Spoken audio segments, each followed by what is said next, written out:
Hello friends. ఈరోజు మనం FIs బాగా సెల్ చేస్తున్నారు. 1,00,00,000,00,000 పైన రికార్డ్ లెవెల్స్‌లో సెల్ చేశారు. అసలు ఇండియన్ మార్కెట్ పడుతూనే ఉన్నాయి. రష్యా వార్ జరుగుతుంది. మిడిల్ ఈస్ట్‌లో ఇజ్రాయెల్ వార్ జరుగుతుంది. ఎఫ్ఐఎస్ రిలెంట్‌లెస్‌గా సెల్ చేస్తున్నారు.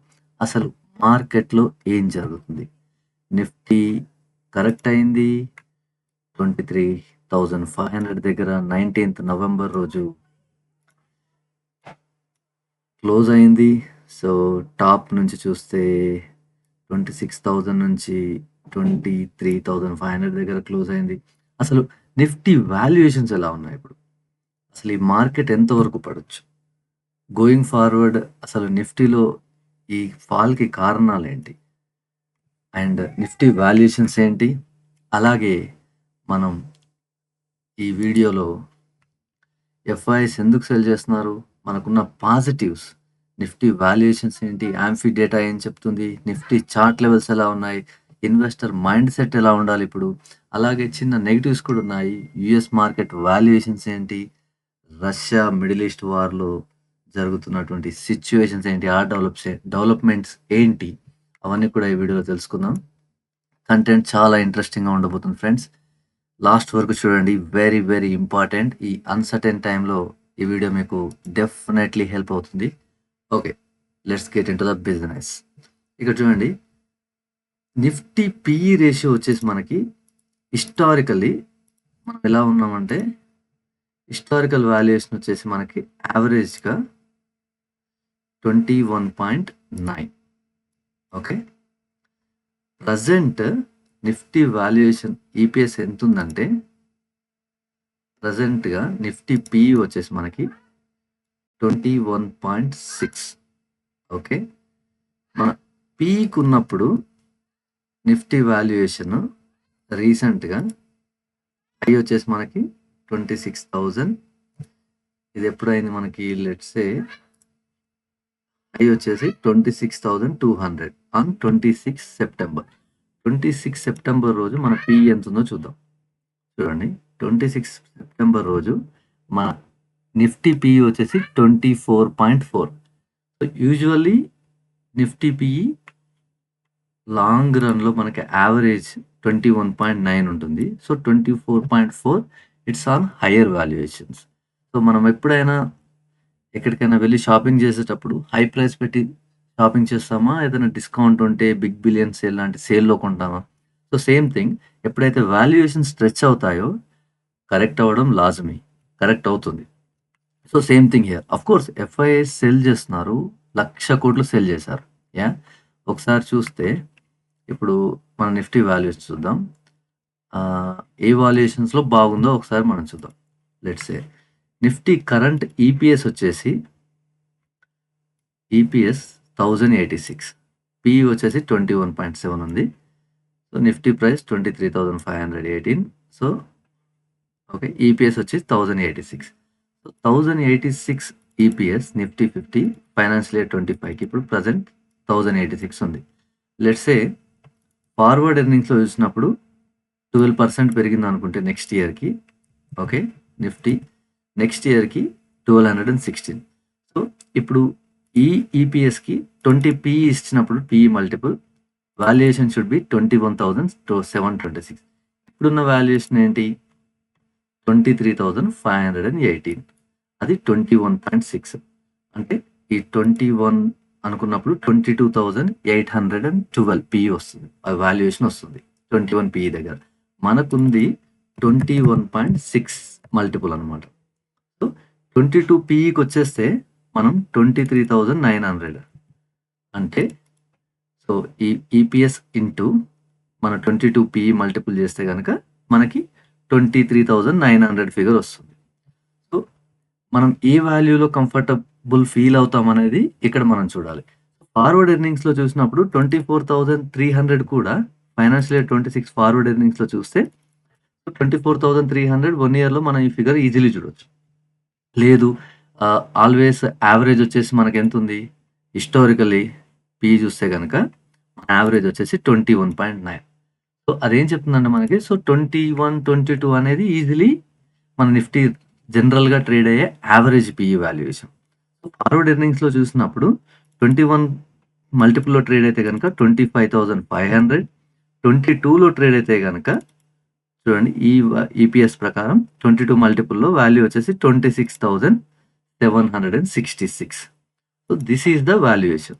22 పీలో కనుక మళ్ళీ వస్తే ఫార్వర్డ్ పీలో విచ్ ఈస్ 1 ఇయర్లో మోర్ దెన్ 26,700 వరకు వాల్యుయేషన్స్ చూడొచ్చు. So there seems to be no problem. మరి ఇక్కడ ఎఫ్ఐఎస్ ఇక్కడ అదే గుడ్ సినారియోలో మళ్ళీ 23-24 పిఈ కనుక వచ్చిందంటే లెట్స్ సే 23 పిఈ అనుకుందాం next year forward PE. So we can even touch 28,000. ఇక్కడ చూసారా? సో 28,000 కూడా మనం టచ్ చేయొచ్చు ఈ ఫార్వర్డ్ పిఈలో. సో 26. అదే మనం నెక్స్ట్ 3 ఇయర్స్లో financial year 27, financial year 28 same 12% చొప్పున కనుక గ్రో అయినట్లయితే, ఎందుకంటే జనరలీ మన ఇన్ఫ్లేషన్ వచ్చేసి 6-7% ఈజీలీ ఉంటుంది. బియాండ్ దట్ అది జనరల్ ఇన్ఫ్లేషన్ ఇంకా ఎక్కువ ఉంటుంది. గవర్నమెంట్ ఫిగర్స్ మనకు మొత్తం ఫిగర్ చూపించవు. సో లెట్స్ సే 12% చొప్పున మళ్ళీ నెక్స్ట్ ఇయర్ గ్రో అయితే కనుక ఫార్వర్డ్ పిఈ ఫైనాన్షియల్ ఇయర్ 27కి 23 పిఈ కనుక మళ్ళీ రికార్డ్ అవుతే మనకు 31,000, నెక్స్ట్ ఇయర్ 28 వరకు 35,000 నిఫ్టీలో చూడొచ్చు. This is on positive side. So మరి ఇప్పుడు ఎఫ్ఐఎస్ సెల్ చేస్తున్నారు. ఓకే, ఎఫ్ఐఎస్ సెల్ చేస్తున్నారు. మార్కెట్ చాలా బాగా కరెక్ట్ అయింది. I agree. ఒకసారి చూడండి నిఫ్టీ ఎక్కడి నుంచి కరెక్ట్ అయిందో క్విక్గా చూద్దాం. Okay, just bear with me. ఇక్కడ చూడండి టాప్లో 26,200 నుంచి ఇప్పటి వరకు నిఫ్టీ 11% కరెక్ట్ అయింది. సో ఇప్పుడు మహారాష్ట్ర ఎలక్షన్స్ ఉన్నాయి. ఇప్పుడు బీజేపీ కనుక మళ్ళీ పవర్లోకి వస్తే అక్కడ కొంచెం పాజిటివ్గా ఉంది. ఇదంతా షార్ట్ టర్మ్, సో ట్రేడింగ్ పర్స్పెక్టివ్లో యూజ్ అవుతుంది. బట్ లాంగ్ టర్మ్ ఇన్వెస్టర్కి ఇప్పుడు 11% valuation correction, 11% stock Nifty correct అయింది ఇండెక్స్. ఓకే, ఇంకా ఎంతవరకు కరెక్ట్ అవ్వచ్చు? ఇక్కడ మనం లెవెల్స్ చూసుకున్నాము. 20 పీలో కనుక వస్తే 21,726, సో విచ్ ఈస్ 21,800 అనుకోవచ్చు. 20 to 20.5 ఆ రేంజ్లో వస్తే 22 కైండ్ ఆఫ్ లెట్స్ సే 20.5 అనుకుంటే సో ఎంతవరకు రావచ్చు అంటే simply let's say this EPS is E5 into, so this E21, yeah, oops, E5 into E20, yeah, my bad. So E5 into E20, so మనకు 22,300 వరకు కూడా వచ్చే అవకాశం ఉంది. Yeah, we never know, it may come to this level or not. So 22,300 వరకు కూడా వచ్చే chance ఉంది 20.5 పిఈ మల్టిపుల్లో కనుక మనకు దొరికేటట్లయితే. మేబీ ఇక్కడికి రావచ్చు, రాకపోవచ్చు. దాన్ని బ్యాకప్ చేయడానికి మనం ఒకసారి యుఎస్ మార్కెట్లో ఏం జరుగుతుంది, ఆ ఫిగర్ వస్తుందో లేదో ఒకసారి అక్కడ చూద్దాం. బట్ ఇక్కడ 23,500 దగ్గర ఉన్నాం మనం. సో 22,300కి రావాలంటే 22,300 నిఫ్టీ పై నుంచి 20% కరెక్ట్ అవ్వాలి. Somewhere around 200. Yeah, let me Zoom in. Yeah, so 22,300 somewhere ఇక్కడ వరకు రావాలి. సో ఇక్కడ వరకు వస్తుందా రాదా, లెట్స్ ఇగ్నోర్. బట్ 20% అనేది కరెక్ట్ అవ్వడం మార్కెట్లో బుల్ రన్లో కూడా is possible. More than that అయితే బీర్ రన్లోకి వెళ్ళిపోతాం. బట్ ఓకే, ఇప్పుడు ప్రజెంట్ మార్కెట్ మూడ్ ఎలా ఉంది? ఓకే, ఒకసారి మార్కెట్ మూడ్ ఎలా ఉందో చూద్దాం. సో మార్కెట్ ఫియర్లో ఉంది, ఎక్స్ట్రీమ్ ఫియర్ లేదు. సో ఇంకో 23,000 కనుక కిందికి పోతే కనుక ఎక్స్ట్రీమ్ ఫియర్లోకి రావచ్చు. That's okay. మార్కెట్ ఫియర్లో ఉందా, గ్రీడ్లో ఉందా మనం చూసుకోవచ్చు. ఇట్స్ డీసెంట్ వాల్యుయేషన్, 10% కరెక్ట్ అయింది. Nifty is trading in good valuation. So ఫర్దర్గా కరెక్ట్ అయితే even more happy. So FIs sell చేస్తున్నారు. ఎంత సెల్ చేశారు ఒకసారి చూడండి. Very interesting figure and very important. So FIs global financial crisis, subprime crisis వచ్చింది కదా 2008 to 2009లో. జనవరి 2008 నుంచి మార్చి 2009 వరకు $15.4 బిలియన్ సెల్ చేశారు ఎఫ్ఐఎస్. ఓకే, అదే ప్రజెంట్ సెప్టెంబర్ 24 నుంచి అక్టోబర్ 24 వరకు వాళ్ళు టోటల్గా సెల్ చేసింది $11.5 బిలియన్ మాత్రమే. ఇక్కడ ఒక కావియాట్ ఉంది ఏంటంటే, అప్పుడు 15.4 బిలియన్ చేసినప్పుడు మన BSE 500 ఇండెక్స్ 66% కరెక్ట్ అయింది. అదే ఇప్పుడు జస్ట్ 8.2% కరెక్ట్ అయింది. ఇక్కడనేమో 2008 నుంచి 9 మార్చ్ వరకు సెల్ చేశారు. ఇక్కడ just September to October 24 1 month లోనే $11.5 బిలియన్ సెల్ చేశారు. కానీ మార్కెట్ ఇంతే పడింది. ఇక్కడ ఇంట్రెస్టింగ్ పాయింట్ ఏంటంటే అప్పుడు మన మార్కెట్ క్యాపిటలైజేషన్ వచ్చేసి హోల్ ఇండియన్ మార్కెట్ $1000 బిలియన్, అంటే జస్ట్ 1 ట్రిలియన్. ప్రజెంట్ 2024లో మన market whole Indian market capitalization వచ్చేసి $5400 బిలియన్స్, అంటే $5.4 ట్రిలియన్. సో $5.4 ట్రిలియన్ లో 11.5 బిలియన్స్ అనేది చాలా చిన్న amount, which is just 0.2% of whole market cap of Indian market. అదే 2008 to 9 గ్లోబల్ ఫైనాన్షియల్ క్రైసిస్ టైంలో ఆ 15 billion valuation is 1.5%. It is just $0.2 billion, 0.2% మాత్రమే ఇప్పుడు. So very small amount. Of course 1,00,000 కోట్లు 11.5% అన్నప్పుడు ఇది ఓన్లీ అక్టోబర్ వరకు డేటానే ఉంది. బట్ అక్టోబర్ తర్వాత కూడా వీళ్ళు సెల్ చేశారు. లెట్స్ సే అక్టోబర్లో 1,14,000 కోట్లు సెల్ చేశారు. నవంబర్లో కూడా సెల్ చేశారు. నవంబర్లో మనకి ఇవాళ నవంబర్ 20 డేట్ వచ్చేసి, సో ఇప్పటి వరకు మనకు 34,000 crores ఎఫ్ఐఎస్ సెల్ చేశారు. So which is around $3-4 billion. Okay, ఇక్కడ ఒక 15 అనుకున్నా, 11 అనుకుంటే ఇంకో $4 billion, $3.5 billion. So it's like $15 billion. So not a big big. Even up to 1% కూడా our market can observe it. And to back this up మన AMFI data ఏం చెప్తుందో చూద్దాం. ఆంఫీ ఎవరంటే మనకు association of mutual funds in India. వీళ్ళు ఏం చేస్తారంటే మ్యూచువల్ ఫండ్ డేటాని మనకు రెగ్యులేట్ చేస్తుంటారు అండ్ ఆ డేటాను కూడా మనకు ప్రజెంట్ చేస్తారు. సో ఇక్కడ చూడండి, అక్టోబర్ 24లో మన సిప్ వాల్యూ, ఇన్వెస్టర్స్ చేస్తున్న సిప్ వాల్యూ రీటైలర్స్ ఒక్క అక్టోబర్లోనే 25,000 crores సిప్ కంట్రిబ్యూషన్ చేశారు. Indian market participants are investing like anything. ఒకసారి చూడండి, 2016-17లో మన హోల్ ఇయర్లో 43,000 crore ఇన్వెస్ట్ చేస్తే మన 24కి వచ్చేసరికి 1 మంత్లోనే 25,000 crores ఇన్వెస్ట్ చేస్తున్నారు 1 మంత్లో. ఇంట్రెస్టింగ్ చూడండి, ఇక్కడ 16-17, 17-18 నుంచి 43,000, 100,000 20లో, ఇక్కడ 23-24 ఫైనాన్షియల్ ఇయర్లో 200,000, అంటే 2,00,000 కోట్లు. ఫైనాన్షియల్ ఇయర్ 24-25కి వచ్చేసరికి 1,60,000 కోట్లు. ఈ 1,60,000 కోట్లు ఈ సంవత్సరం ఇన్వెస్ట్ చేశారు ఈ ఫైనాన్షియల్ ఇయర్లో. అది కూడా just April to October, just 7 మంత్స్లోనే 1,60,000 కోట్లు. సో ఇదే ఫ్లో కనుక 25,000 ఇంకొక మనకి 3 to 5 months ఉంది. ఈ 5 monthsలో కనుక 25,000 into 5 times 1,25,000 కోట్లు ఇంకా వస్తే కనుక ఈ 1,60,000 కోట్లు ప్లస్ 1,25,000 టోటల్గా 2,85,000 కోట్లు ఈ ఫైనాన్షియల్ ఇయర్లో రీటైల్ పార్టిసిపెంట్స్ మన మ్యూచువల్ ఫండ్ ద్వారా ఇన్వెస్ట్ చేసే అవకాశం ఉంది. ఆల్రెడీ 1,60,000 కోట్లు 60,000 కోట్లు ఇన్వెస్ట్ చేశారు. 2 లక్షల నుంచి 2,85,000 కోట్లు ఈ ఫైనాన్షియల్ ఇయర్లో రీటైల్ ఇన్వెస్టర్స్ మ్యూచువల్ ఫండ్ ద్వారా ఇన్వెస్ట్ చేస్తున్నారు. అంటే మన దగ్గర చాలా డబ్బు ఉంది. సో వీళ్ళు సెల్ చేసింది 1,00,000 కోట్లు అయితే ఇక్కడ లెట్స్ సీ అక్టోబర్లో 1,00,000 కోట్లు సెల్ చేస్తే, నవంబర్లో 35,000 కోట్లు సెల్ చేస్తే మన దగ్గర ఈ ఫైనాన్షియల్ ఇయర్కి ఇంకో 1,25,000 కోట్లు వస్తాయి. ప్లస్ జాగ్రత్తగా వినండి, ఇక్కడ ఇంకో డేటా చూడండి, డేటా పాయింట్ చూపిస్తాను మీకు. మ్యూచువల్ ఫండ్స్ మార్కెట్ వాల్యుయేషన్స్ బాగుండడం వల్ల cash holdings across fund categories sold overall. మన మ్యూచువల్ ఫండ్స్ దగ్గర క్యాష్ హోల్డింగ్స్ ఎక్కువైపోయాయి. బికాస్ దే ఆర్ నాట్, వాళ్ళకు వాల్యూ దొరకట్లేదు. అందుకని ఇక్కడ చూడండి 3.78 లక్షల కోట్లు అక్టోబర్ ఎండ్ వరకు వాళ్ళ దగ్గర క్యాష్ హోల్డింగ్స్ రూపంలో ఉన్నాయి.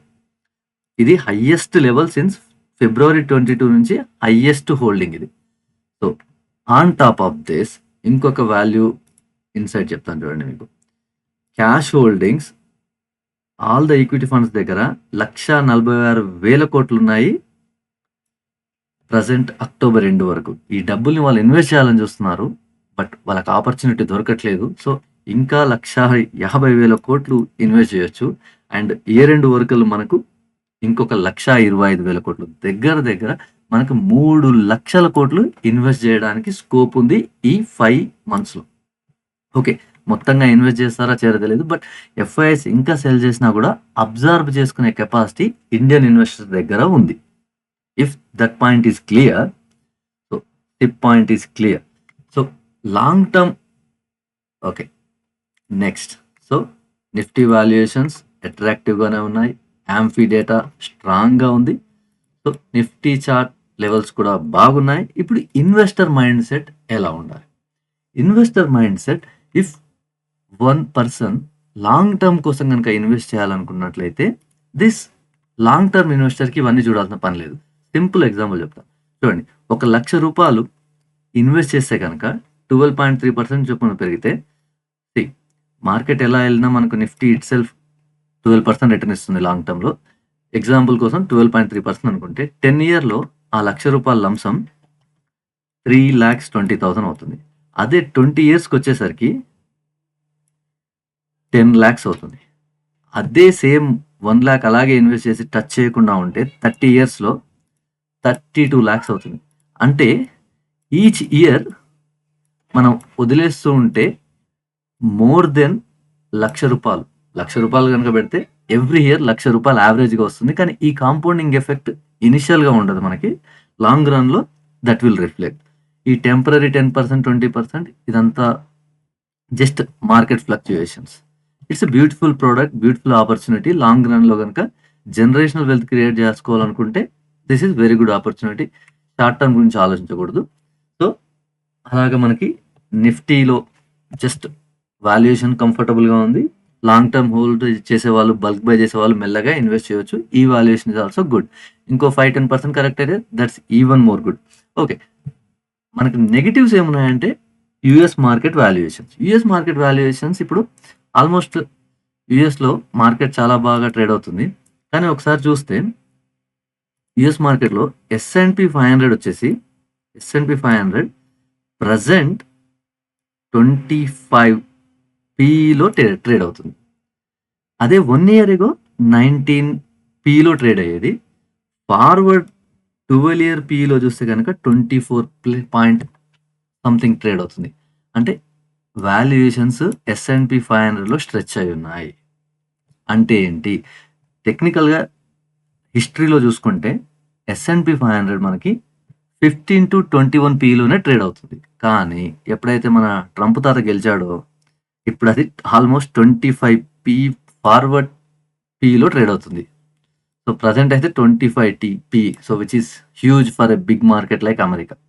సో వాల్యుయేషన్ కరెక్ట్ అయ్యే ఛాన్స్ చాలా ఉంది. ఓకే, నాస్డాక్ 100 ఇండెక్స్ అయితే ఇంకొంచెం ముందుకెళ్ళి ఇయర్ ఎగో 29 PE ఉంటే ఫార్వర్డ్ PE 31% ఉంది, 31 times. So this is also big valuation. ఒకసారి మనం చార్ట్ చూస్తే ఇది బ్లూ కలర్ లైన్ వచ్చేసి మనకి S&P 500 index 10 weekly EMA weekly chart. అదే ఈ రెడ్ కలర్ వచ్చేసి 50 వీక్లీ EMA. సో ఇక్కడ చూస్తే ఈ 10 వీక్లీ EMA నుంచి స్ట్రెచ్ అయి అలా వెళ్ళిపోతుంది. సో కరెక్ట్ అవుతే గనక ఇక్కడ నుంచి ఈ 50 వీక్లీ EMAకి వస్తే అట్లీస్ట్ ఒక 10% కరెక్షన్ యుఎస్ మార్కెట్లో చూడొచ్చు. ఎందుకంటే ఇక్కడ చూడండి 2020 తర్వాత 21లో మార్కెట్ పీక్కి వెళ్ళింది.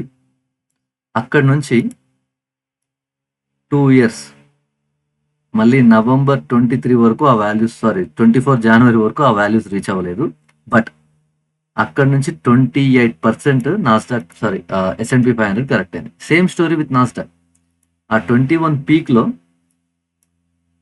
పీక్ నుండి డౌన్ వచ్చేసి 37% కరెక్ట్ అయింది. మళ్ళీ ఆ వాల్యూస్ రావడానికి మనం ఆల్మోస్ట్ 16 January 24 ఇక్కడ December 21 నుంచి మళ్ళీ January 24 వరకు వెయిట్ చేయాల్సి వచ్చింది. Almost 2 years correction. ఓకే, ఆ తర్వాత మళ్ళీ ఆల్ టైమ్ హైక్ వెళ్ళింది. సో ఇక్కడ కూడా వాల్యుయేషన్ స్ట్రెచ్ అయి ఉన్నాయి, మనం ఎంతమంది చూసుకున్నాము. సో ఈజీలీ ఒక 10-20% అట్లీస్ట్ 10% కరెక్ట్ అయ్యే ఛాన్స్ ఉంది టు టచ్ దిస్. ఇదేమి కొత్త కాదు. సో ఈ 50 వీక్లీ EMAని చాలాసార్లు టచ్ చేసింది. చూడండి ఇక్కడ ఎప్పుడైతే ఇలా వాల్యుయేషన్ 16 నుంచి ఇక్కడ 18 వరకు 2 years తర్వాత మళ్ళీ ఈ 50 వీక్లీ EMAకి వస్తుంది, మళ్ళీ 1-2 years పోతుంది, మళ్ళీ వస్తుంది. ఇక్కడ మళ్ళీ 20 నుంచి 21 వరకు వెళ్ళింది, మళ్ళీ వచ్చింది, దాని కిందికి వెళ్ళిపోయింది. So it's common. ఇక్కడ కూడా మళ్ళీ 1.5-2 years ర్యాలీ జరిగింది కాబట్టి మళ్ళీ వచ్చే అవకాశం ఉంది. లాంగ్ రన్‌లో వెల్త్ క్రియేట్ చేయొచ్చు. బట్ ఎప్పుడైతే యూఎస్ మార్కెట్ కరెక్ట్ అయితే మన ఇండియన్ మార్కెట్ కూడా కొంచెం కరెక్ట్ అయ్యే ఛాన్స్ ఉంది.